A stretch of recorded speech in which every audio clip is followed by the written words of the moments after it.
I'll show you some underground utility work happening.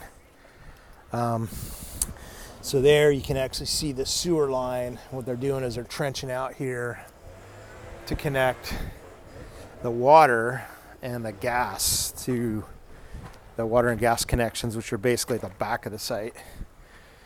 So that's probably a spigot. That's your water. And then this is your gas line. And you usually know the gas line. It's a little bit hard to see. I'll try to shoot some other video, but this is a metal, like a plumbing cap, where the water supply usually will be a piece of copper sticking out. So they cover it with the tape. So this is just, galvanized steel. It doesn't need tape, or they don't put tape on it. Oh, that's nice if they would be. But anyways, these guys come out and they'll drop down. So basically they'll drop down into the trench and go all the way back. And underneath that and all the way back to the back, which I'll show you a little bit more video of it. So this trenching is going to be pretty hard trenching in some of these places, although it looks like they did a pretty good job here.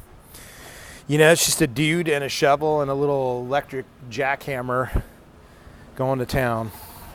It's you could probably fit a mini excavator back here, but more likely not. Let's just walk down in this thing. So this is the view of the world from, digging a trench. And you see this right here is actually the edge of the footing.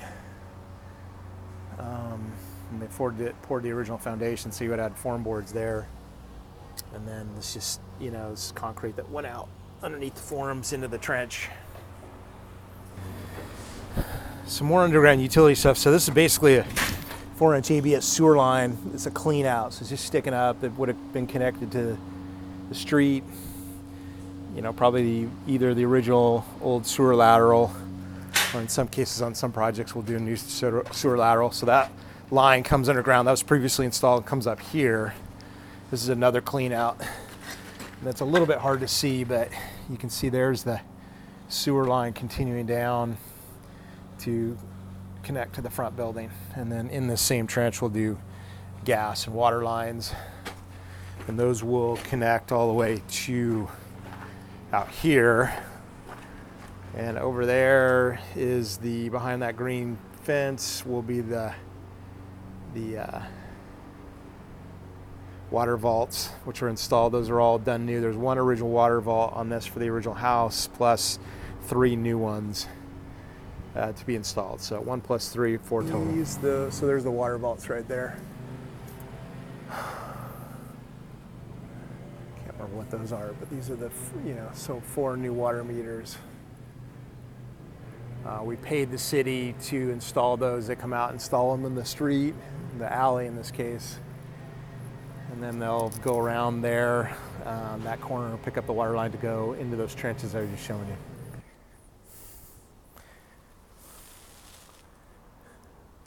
There's more underground utilities. As the gas line coming in. From the previous video, you guys saw this whole side of the building had a trench down it.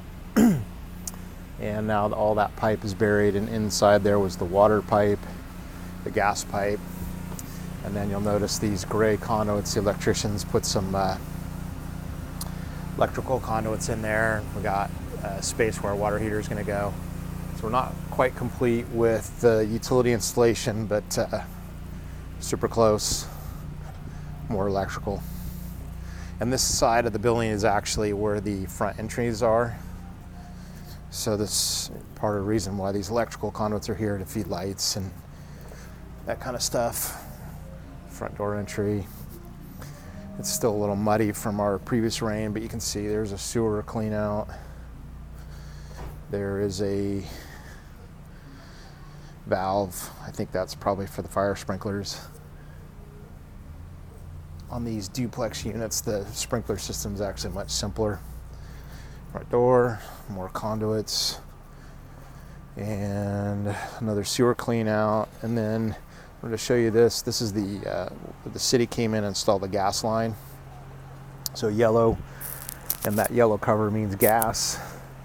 So when you got markings in this alleyway, you can see that's gas, G, and yellow.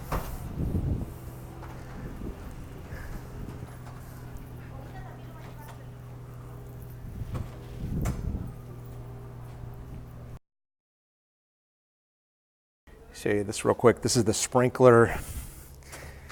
It's where the line comes into the unit from, this part comes up from the ground. And then this will go up into the unit. You got your pressure gauge, valve. And then this is the detector. This is the, electronic indicator if the sprinkler alarms, the sprinklers are activated, there's a fire. This thing can detect that there's water flow through the water system and report it. And then this is the electrical supply for it right here. Finishing touches on the water supply come from the city water into the building. Here's another connection for one of the other units. You can see they nice enough to put a spigot out there for us, but also 2 valves. Giving us some shutdown options when we have to repair plumbing in the future. Here I'm going to show you a little bit of the piping going into this LID pit. So these pipes are from what I showed you before that tie into the downspout. You can sort of see that's one that will tie into the gutters once those are installed up at the roof. Those will come down, water will flow into that one, and that one likely is that pipe right there. And then this pit will get filled with gravel, and it's what we call a dry well. And so that will fill up, percolate into the ground to the degree that it percolates, which is somewhat, and then it's not installed yet, but somewhere around right here, a pipe will go out underneath the sidewalk and go out the face of the curb. And so when this thing fills up, so water comes in there, drains down, and then as the water rate gets up, there's a higher pipe here. And then once that height of that water reaches that higher pipe, then it will drain out to the curb face into the normal storm drain system, for the city. Somewhere down there will be a storm drain. That's actually down there.